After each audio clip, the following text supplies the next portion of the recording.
Our secret taste recipe is to cook with lemon care. Kutti's Healthy Samayal. Hello friends, welcome to Kutti's Healthy Samayal. Be positive, be healthy. நாம் இன்றைக்கி டிஃப்ரெண்ட்டான டேஸ்டியான sweet recipe பார்க்கலாமா? அதுக்கு முன்னாடி நம்ம சேனலை சப்ஸ்கிரைப் பண்ணாதவங்க சப்ஸ்கிரைப் பண்ணிவிட்டு பக்கத்தில் இருக்க பெல் பட்டனை கிளிக் பண்ணிக்கோங்க. ஆல் ஆப்ஷனை கிளிக் பண்ணுங்கள். அப்போ தான் நாங்கள் போடுற எல்லா வீடியோஸோட நோட்டிஃபிகேஷன்ஸ் உங்களுக்கு வரும். இது வரைக்கும் சப்ஸ்கிரைப் பண்ண எல்லாருக்கும் தேங்க்யூ ஸோ மச். நாம் இன்றைக்கி ரொம்ப வித்தியாசமான ஒரு ஸ்வீட் ரெசிபி தான் பார்க்க போகிறோம். இதோட மெயின் இன்க்ரீடியன்ட் பார்த்திங்கன்னா மில்க். அதனால் நம்ம மில்க் ஸ்வீட்னு சொல்லிக்கலாம், இல்லை மில்க் பர்ஃபின்னு சொல்லிக்கலாம். ஆனால் அது கிடையாது. அதை காட்டிலும் சூப்பரான டேஸ்ட்டு. இது ரொம்ப டிஃப்ரெண்ட்டான டேஸ்ட்டு. ஏன்னா இந்த ஸ்வீட்டில் நாம் இன்னும் சில திங்ஸ் ஆட் பண்ணுவோம்.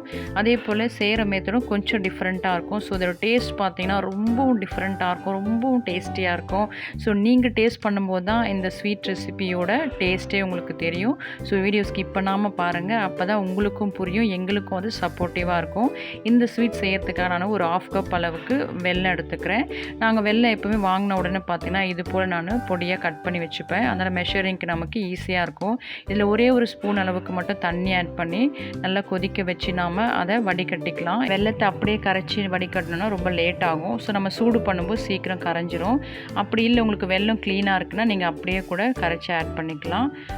இப்போ வடிகட்டியாச்சு. இந்த வெல்லத்தோடு நான் 1 டம்ளர் அளவுக்கு பால் ஆட் பண்ணிக்கிறேன். நல்லா காய்ச்சி மிதமான சூட்டில் இருக்க பால் ஆட் பண்ணுறேன்.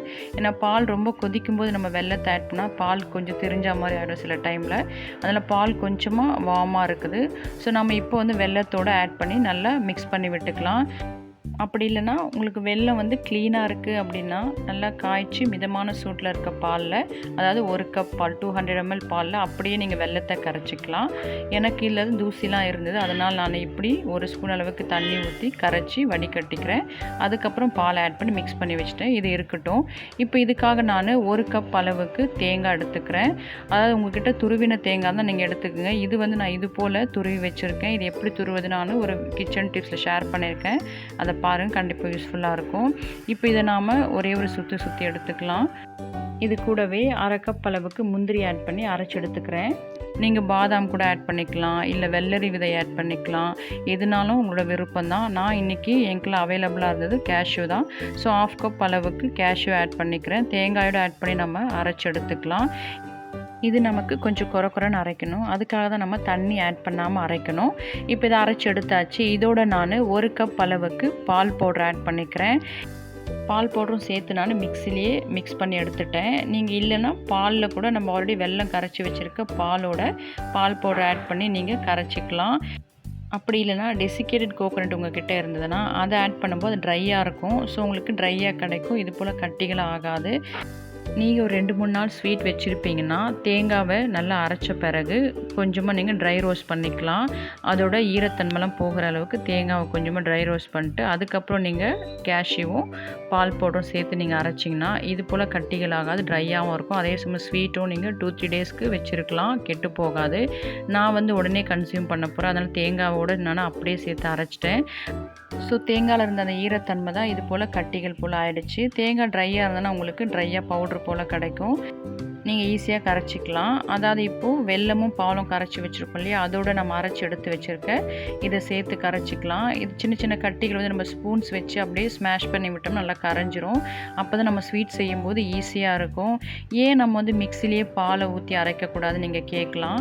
இதோடு சேர்த்து நம்ம பால் அரைக்கும் போது பார்த்திங்கன்னா அந்த தேங்காயும் அந்த கேஷ்யூ மில்க் பவுடராக சேர்த்து நல்லா அரைஞ்சி பேஸ்ட்டு போல் ஆகிடும். அது போல் நம்ம அரைச்சி செஞ்சோம்னா அந்த ஸ்வீட்டோட டேஸ்ட்டே மாறி போயிடும்.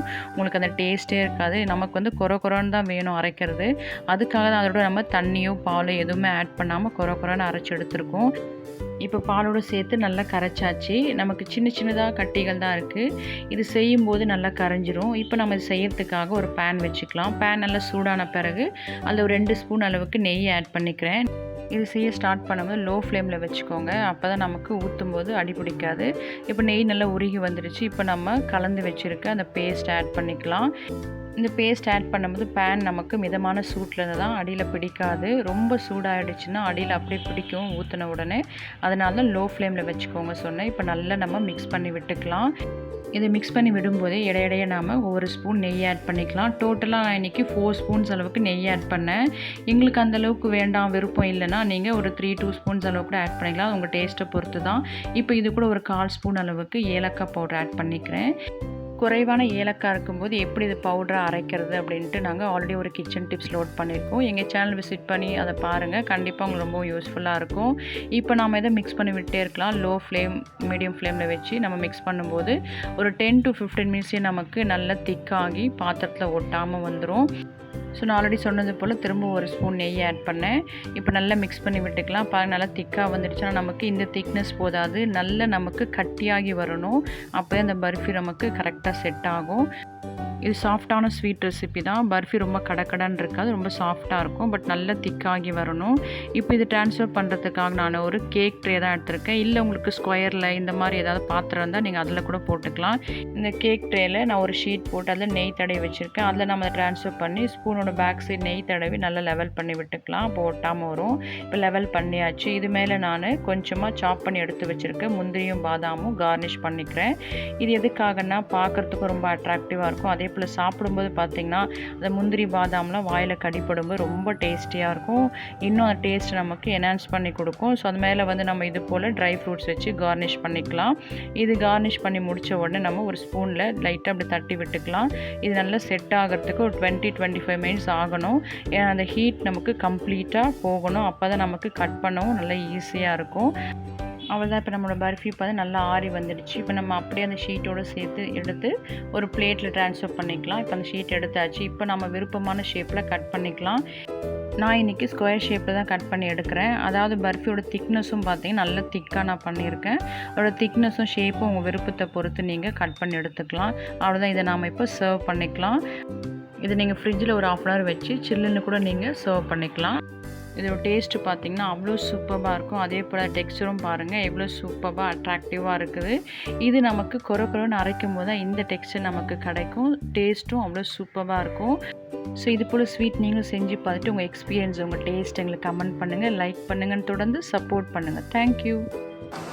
Yummy tasty. நீங்களும் ட்ரை பண்ணுங்கள், என்ஜாய் பண்ணுங்கள், ஹெல்த்தியாக இருங்க.